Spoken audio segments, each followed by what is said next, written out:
I like to just reflect at this Sesshin. So this is Nirvana Sesshin.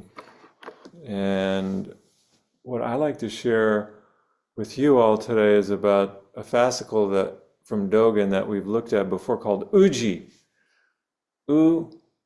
You've heard of this one? I have not. I haven't heard much. Uji. It's Japanese. That the word Uji is Japanese. And I've talked about Uji in the past, and I kind of want to keep going into it because it's so rich and just kind of savor this. It's very philosophical and heady, but I think, I don't know about you all, but the beginning of Sesshin for me is oftentimes sleepy. And so stimulating the thinker can help with the sleepiness and the grogginess a little bit. Also, can we turn the light on a little bit? That'll help too, I think, get the lights going. So u means being. U means being. Ji means time. And it's translated often as time being. But just that's the order. That's the order. If you look at the Chinese character, U is being and Ji is time. Uji. And I've been reflecting on this fascicle and the sense of what does it mean to be, and where does that sense of being come from? Where does that sense of being? And connected to that the sense of belonging. What does it mean to belong? So oftentimes if we're new to practice, we wonder if we're in the right place, right? Do I belong? Do I belong here at the Zen Center? That might be a question that we ask ourselves. And then if we have some experience and we gain some knowledge, we stop asking that question. We start thinking, well, okay, I belong. That's not really the question that we start to ask. It's not the question that we ask once we feel like we know and we've had some experience. But we could also raise that question again in a different way. We could say, may I belong? May I belong here? After knowledge and after experience. May I belong? Can I belong here? Not can I. May I? I don't know. I'm just playing with these words here to get the sense of this. What does it mean to be? Right? And how do we value being? How do we value being? In mainstream culture, being is not necessarily valuable.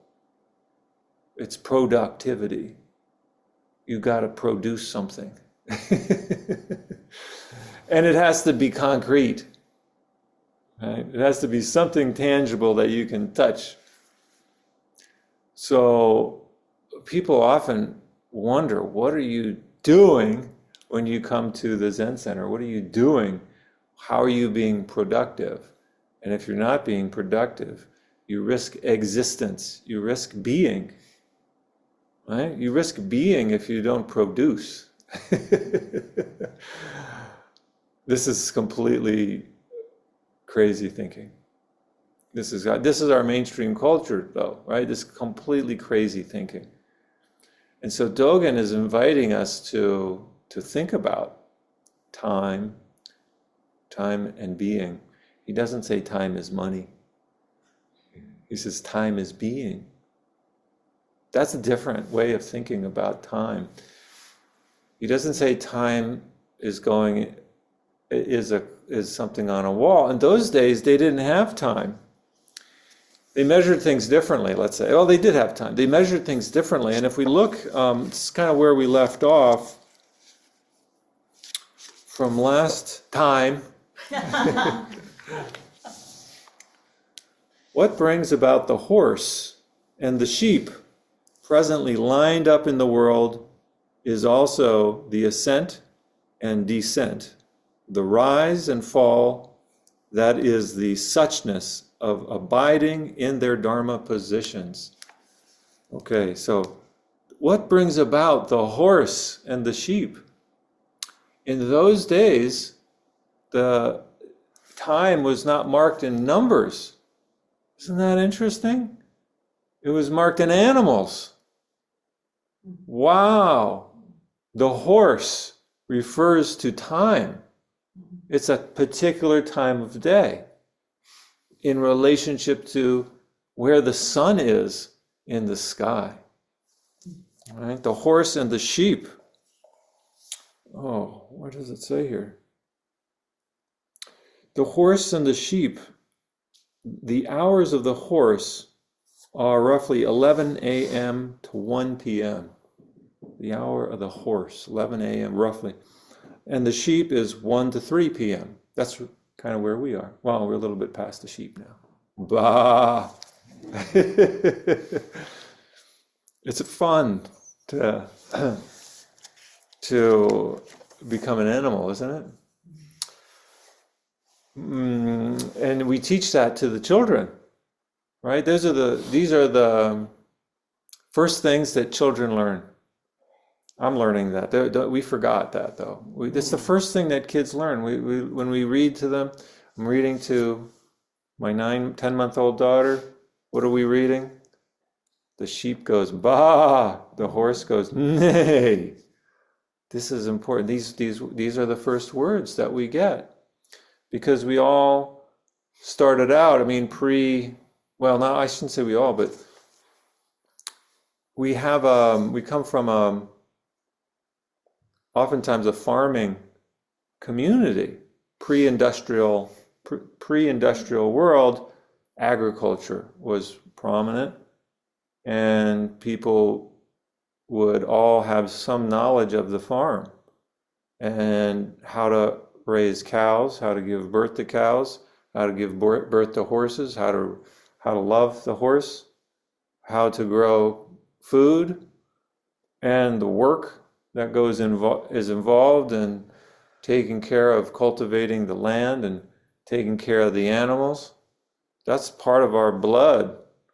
That's part of our spirit, is that those horses and cows and sheep and goats and the land. So here it is right here.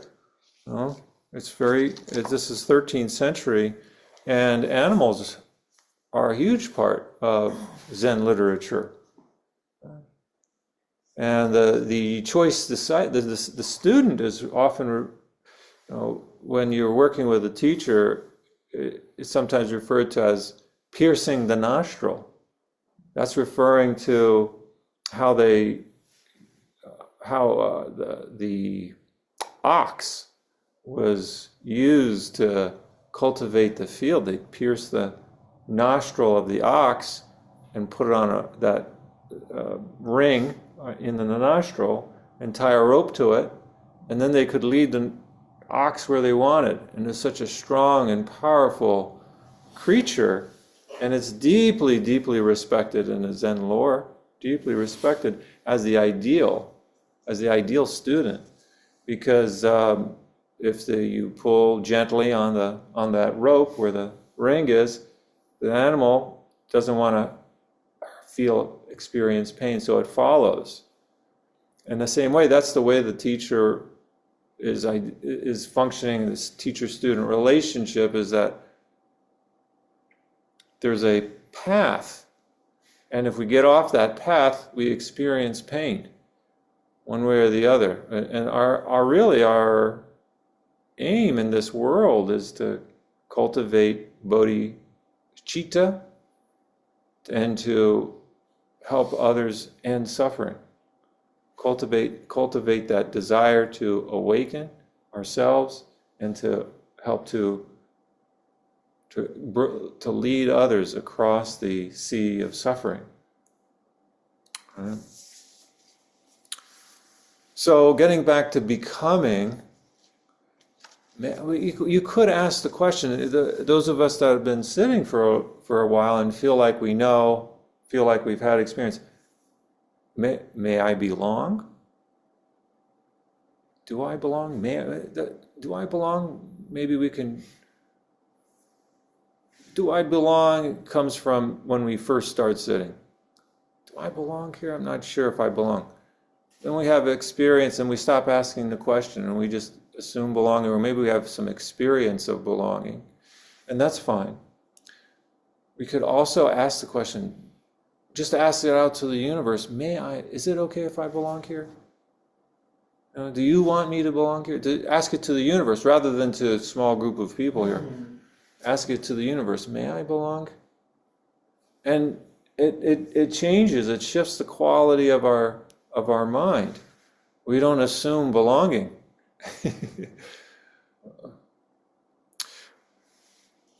And then it comes down to thinking about time as well.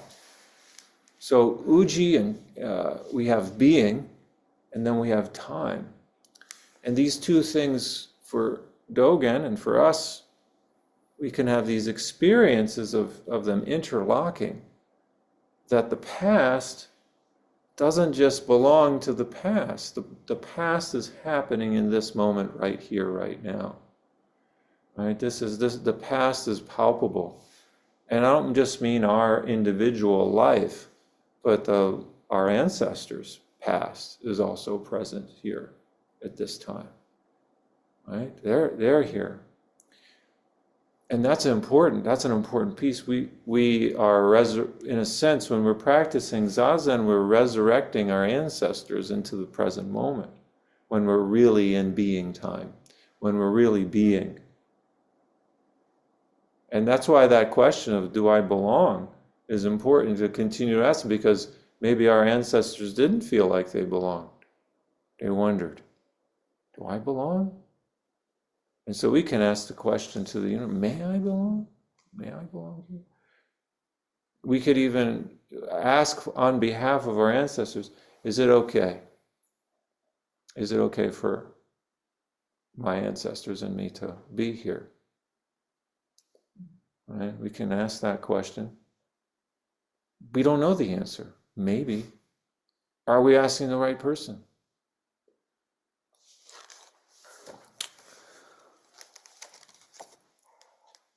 Now, he has this piece here about time. I'm going to use this other translation. That's why I got so many books. There's another translation that's interesting to me. The Tanahashi version. Time being has the quality of flowing. So-called today flows into tomorrow. Today flows into yesterday. Yesterday flows into today, and today flows into today. Tomorrow flows into tomorrow. But where are we? And our mind divides up time. I'm here now. I'm going to stay until Sunday or whatever it is we're going to do. We have this time frame mentality, and we have to get things done by a certain time. We have service at 5 o'clock. Okay, so we're working in this world of time as if it's dissociated from being. And this really messes us up. But we don't have much of a choice right now. But sometimes we do, especially when we're sitting Zazen, we can let go of that, especially if we're not the timekeeper, we can let go of that time and really enter into time being. And have the sense of the past, the immediate past and the distant past, as also being present right now. And this can potentially heal that division our mind makes with time, and creating a future, creating something that doesn't exist, creating separation between ourselves and the past. We're getting at the root cause of suffering, and that's the priority of the Buddha. He wanted to teach one thing and one thing only, that there is suffering and that there's an end of suffering. Right? And he gives a whole slew of things that we can do, but it's the basic thing. And if we just look at uji, the end of suffering is contained in this fascicle. If we take time seriously, we can, and we dissolve that sense of clock time, we can end our suffering and our anxiety pretty quickly. We don't have to have this anxiety about the future, what's going to happen next, and just let those defenses drop. But it's not an easy thing to do, and so we have to grapple with where we are in our mind and keep working at this. But we can do it, and our mind is flexible. Right? Our mind is flexible, and the sitting at practice, if we allow ourselves to simply be, right, being, then we don't have to try. That's the important thing, is we don't have to try to end time. We simply sit, and the zazen does the zazen. So we don't have to put that effort into where the effort comes in simply showing up. That's the 95% of success. You're here, you're being. And that's what's valued in the Zen world, the world of the Buddhas. In the world of the Buddhas and the Bodhisattvas, being is of extreme value. It's like diamonds, right? You got a pocket full of diamonds and you don't realize it. We each have a pocket full of diamonds sitting right now, they're just there. And that's what we're experiencing, the love of being alive. But it might not always feel that way. So I wanted to share a way that we can perhaps think about time differently and being differently than how we usually do.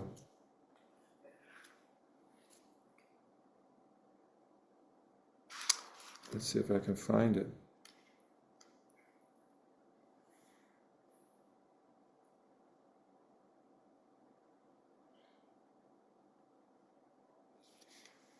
So this is from a book entitled Cosmogenesis. It's about it's a story about Brian Swim, somebody that I really admire and love, and I met a long time ago. I was introduced to a long time ago, and it's kind of been following. And he's a mathematical cosmologist, but he loves talking about creation of the universe. And so what I just read about time flowing, the sense of the past in the present, he has this one. He's got this place here where he talks about this in just such a profound way. I just want to share it with you. Oh, here it is.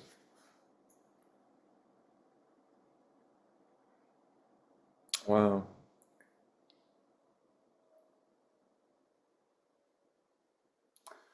Here he's talking about the sun touching his skin. Right now the sun is touching our skin. And the light from the electricity emitted, that light that's created from that electricity comes from fossil fuels, some of it at least, from 65 million years ago. We have light presently touching us from 65 million years ago, right? But he's having a similar reflection. He says, these science facts I'd known since high school, but I'd never lived in them. I'd never lived in them. That's the difference. We talk about these things like, 65 million years ago, that light is coming to me. It's transformed into light. Dinosaur bones transforming into light from the ceiling. And then there's the light from the sun as well, touching our skin right now. Detonations in the sun, 100 million miles away, were striking my skin with its black hair. Detonations from the sun, right? Right now, that sun, it looks stationary. I mean, well, it looks like it's one, like a whole thing, but it's combusting. It's exploding, right? They're controlled explosions that are going on, and it's It's emitting, that's what emits the photons, the light rays from the sun right now. The sun in my skin transformed into experience. Wow. The sun in my skin. So the sun touches our skin. We can think about this for ourselves, right? The sun touches our skin and it transforms into experience. Listen to this. Thermonuclear explosions in the core of a star jangled the electrons of my skin and became, by the powers of my nervous system, feelings of warmth. Wow, the warmth in us. Right now, it's coming from a star that's combusting. But Earth itself was forged out of elements created by a previous star, a star that had ended its existence in a supernova explosion that sent its elemental creations screaming into the Milky Way, where they condensed into our solar system. That previous star, unnamed and unseen, had constructed the elements composing my skin. Wait, take that in. That previous star, unnamed and unseen, had constructed the elements composing my skin. Our skin, right? We all came out of that. The elements in our body, hydrogen, carbon, those elements came out of that previous supernova explosion. I felt warmth from one star and the gift of existence from another star. There it is, that word existence. Being, right? That's a being time. Uji, existence.